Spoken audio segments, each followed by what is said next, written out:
Welcome, everybody. I'm Michael Elliott. I'm the 20th president of Amherst College. I want to say welcome to our graduating class and the college community members who are here joining us to celebrate them today. Let's try to keep it down up there in the balcony. I'm just kidding. Enjoy. And cheer on your classmates. I also want to welcome all of the family and friends who are here today and many people who I know are watching on live stream. I want to thank everybody who's here today who've supported these graduates through their journey through Amherst College, for nurturing them and encouraging them. And I know there are many people who wish they could be here today, and I want to take a moment to remember them. I also want to take a moment as we start to think a little bit about where we are. We do this at the beginning of ceremonies because we want to be reminded that we're in a particular place that has a particular history. Here we are in Johnson Chapel, surrounded by emblems of this history, many men and one woman who have served as president. Our first female faculty member is here, distinguished graduates of the college, and we're in a historic place that has meant many things to generations of Amherst College graduates. This place also exists in a larger world and a larger set of networks. Amherst, this river valley, has been a site of connection between peoples for hundreds of years before it was settled in the 17th century. And we recognize that we are in a homeland that continues to mean a lot to the indigenous peoples who live here in this valley. So we gather today in the Nonotuck homeland in the Quinnipiac River Valley, which has been and still is a site of connection among indigenous peoples. The Nipmuc and the Wampanoag to the east, the Mohegan and the Pequot to the south, the Mohican to the west, and the Abenaki to the north. And we say their names just like we say the names of our graduates today because they're meaningful to us. If you're visiting campus and you have a few moments in the course of your weekend, I invite you to stop by the Mead Art Museum, where there's a terrific exhibit, Boundless, that can help you to think a little bit about what it means to inhabit Amherst, Massachusetts as an indigenous space. We are also, in our history, a singing college, and we mark that today by inviting the members of our Glee Club here to perform, and they will perform the Hymn to Amherst, led by Patrick Spoor.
Class of 24E, I'm so delighted to celebrate your accomplishments and share pride in your achievements.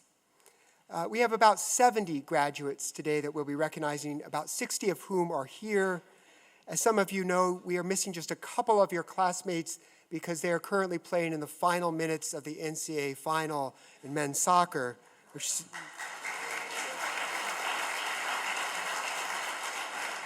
seems to me like a pretty adequate excuse. You are one of the largest classes of E-graduates or December graduates in the history of Amherst College. Perhaps the most boisterous. And that recent uptick in the number of E-graduates stems at least in part from the decisions that all of you made to alter your course of study during the COVID-19 pandemic. The last time that Amherst had so many students graduate in the middle of the year was in the aftermath of World War II. Something I mention because, like those classes, your college education has been profoundly shaped by global upheaval, by history with a capital H. The pandemic was a factor that none of us foresaw, of course, one that upended all of our lives in countless ways and left a permanent imprint on us. It reminded us powerfully of how interconnected our global society has become. It reminded us of the power of sacrifice and of service, and of the ingenuity and dedication with which we can work for the greater good, as we saw in the examples of the devotion of healthcare workers and the scientific breakthroughs in vaccine development. It also revealed the faultiness and the weakness of our civil society, the difficulty we've had in reaching consensus about how to respond to grave risk, and the challenges of making difficult decisions through deliberation. All in all, it was a remarkable backdrop against which to pursue a college education, and I want to commend each of you for finding your own ways to do so. And you found so many ways. You played football, basketball, soccer, lacrosse, squash, and field hockey. You rode crew, you sailed, you fenced, you competed in track and field, and many others. You participated in the salsa and bachata club, the birding club, the ski and snowboard club, and the list goes on and on. You did mock trial, interned at the Common, worked on the farm. You sang and played in the orchestra, hosted radio shows on WAMH, and maybe even listened to a few. You were named a Phi Beta Kappa and studied abroad, and somehow you found time to also complete an impressively wide range of majors, and about half of you completed 2. Through it all, you supported one another, forged new connections intellectually and socially. You broke in a new president, and you expressed your care for the world beyond this campus as you called for action to address inequity and injustice. You strengthened your sense of purpose, developed an acute appreciation for the value of community, held your friends close, and met difficult questions with creativity and resilience. Even though the COVID-19 continues to live on, to mutate and thrive, the daily life of pandemic experience is already beginning to undergo its slow transformation from urgent reality to distorted memory. You can see it on this campus, in the faded signs urging us all to mask up that we barely even notice anymore, in the stockpiled masks and test kits that are stowed away in corners throughout this college. Over this last semester, I've even heard a little pandemic nostalgia. People speaking fondly of a time when everyone lived in a single, students organized surreptitious parties in the woods. We knew. And everyone on campus felt a sense of common purpose. Even as the pandemic experience fades into a memory, I hope you'll hold on to that heightened sense of purpose the period brought us, the deep appreciation for the importance of community, the awareness of what we can do when we tackle problems creatively together. And at the same time, I also hope you remember all of our shortcomings, all of which I trust will guide you as you work for the greater good in the best tradition of Amherst College graduates for over 200 years. The world beyond Amherst needs your talent, needs your leadership, needs your curiosity, your empathy, and the civic mindedness that you displayed here on campus. The world needs you, and I cannot wait to see what mark you leave upon it. Today, we celebrate your accomplishments, and tomorrow we will be looking to see where they lead you next. And I always hope that they will lead you back here. Class of 2024E, I am so proud of you. Congratulations to you all.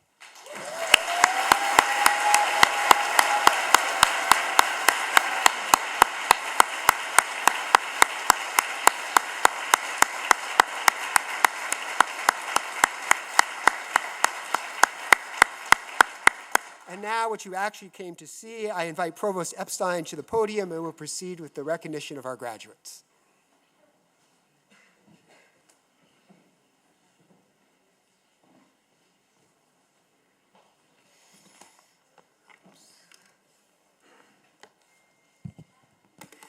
Good afternoon, everyone. Now comes the truly fun part. So I'm going to be reading the graduates' names in the order listed on the program. Graduates, please rise as a row and approach the front of the room. When your name is called, walk in front of the stage to receive your Conway cane from President Elliott, pausing for your photograph. Once you receive your cane, please proceed to Dean Schneider to receive your tassel. So we're going to get started. Ana Abreu.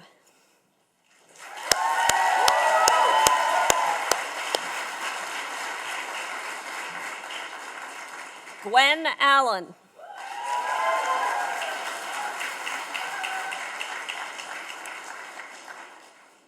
Daniel Arizmendi, in absentia. Rebecca Iwua.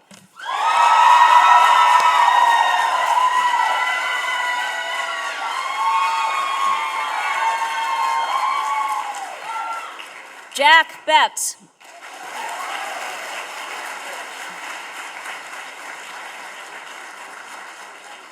Brad Breckenridge, in absentia. Harry Brussel.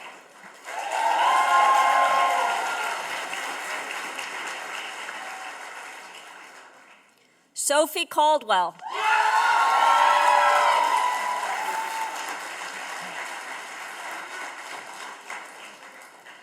Wesley Koreath Combs.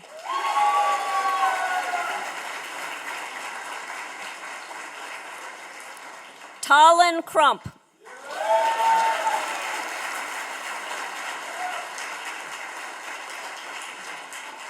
Andy Delatorre.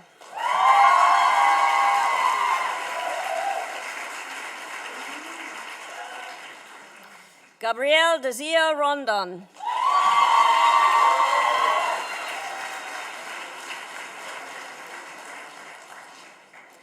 Daniel Jacob Dolan.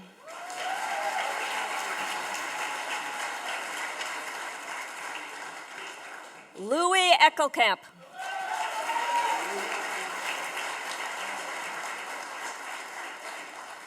Jack Elvacrog.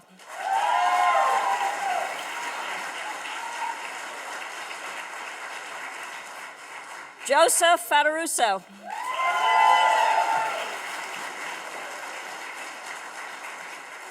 Braden Philip Fume.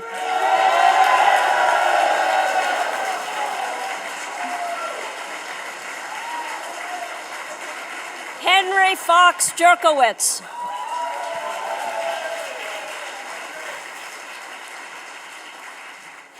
William Asher Padua Friend.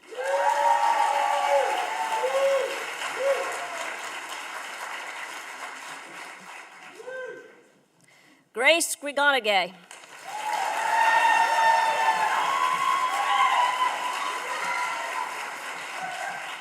Etta Kafira Crystal Gold.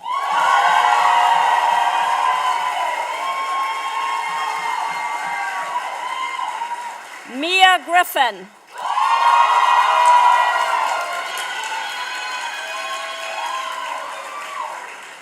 Madeline Barrett Hum.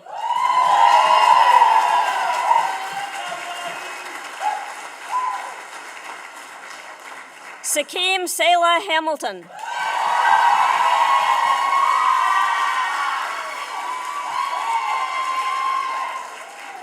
Kathleen Finnegan Harris.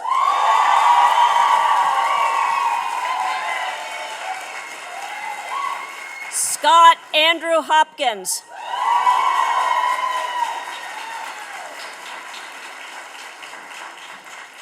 Christopher Allen Kenny.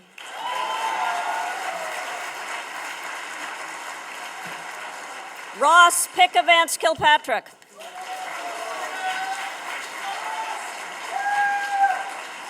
Tora Coe.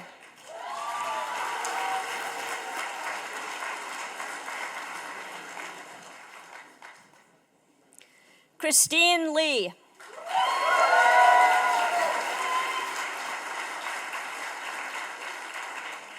Kendall Levine.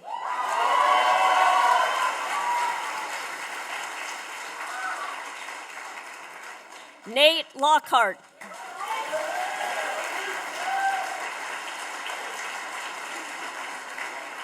Ian McGowan.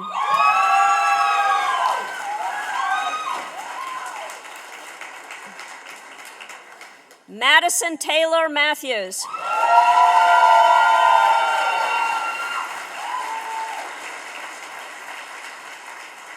Caden Stafford McClure.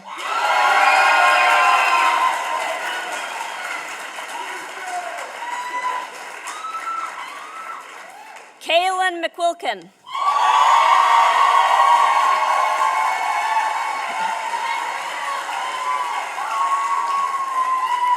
Cass Mead, in absentia. Donna Michelle Nestor.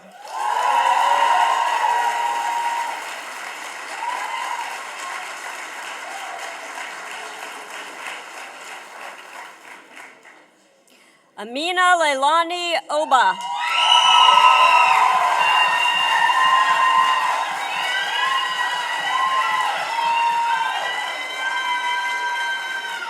Ada Okorogeye, in absentia. Balaam Osegera Duran.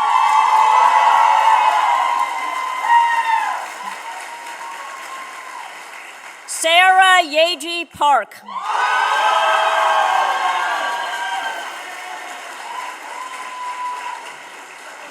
Charlie Parkinson.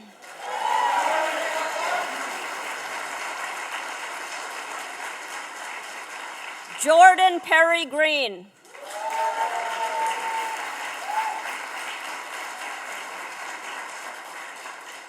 Mike Piazza.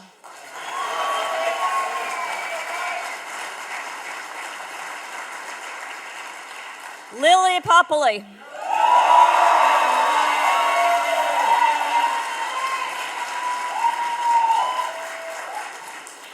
William Jeffrey Porto.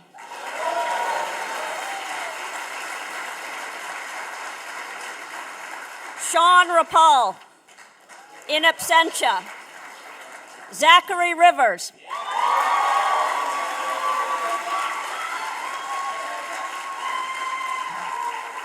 Ethan Lewis Samuels.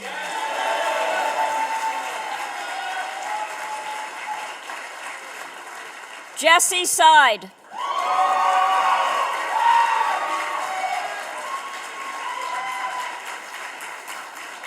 Ash Smith, in absentia. Wilson Sporell.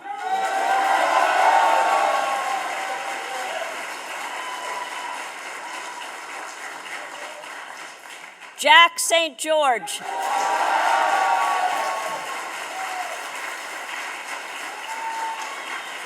Justin Sue.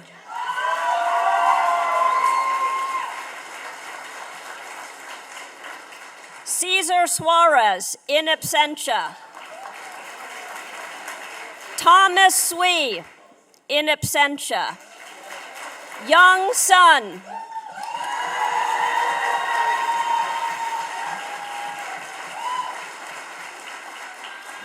Declan Sung, in absentia.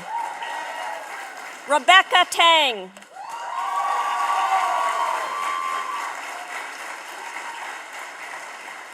Adam Samuel Tolk.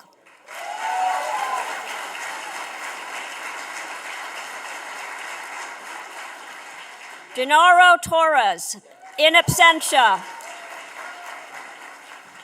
Eva Tsituhai.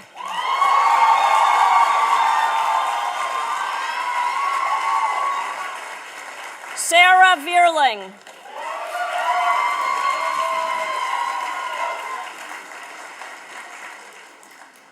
Hasham Warich, in absentia. Ketu Vle.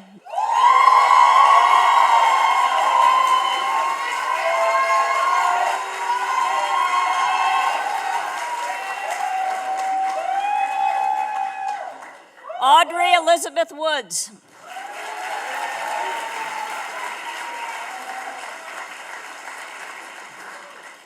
Jake Ryan Yaffe.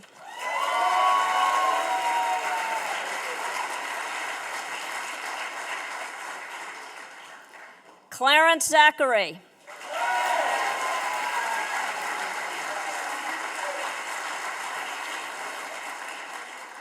Tianlei Zhang.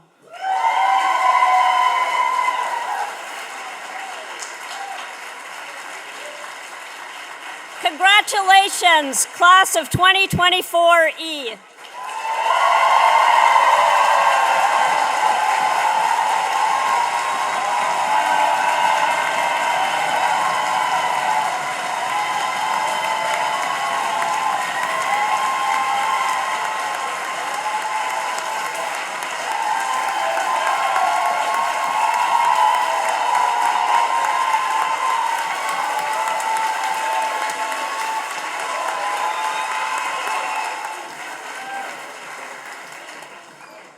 It's too bad we couldn't get a more enthusiastic group this year.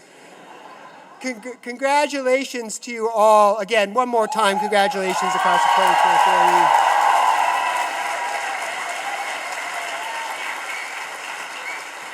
I want to thank everybody for coming to celebrate our graduates. I hope you join us in the Science Center living room to continue the celebration. Thank you and congratulations again.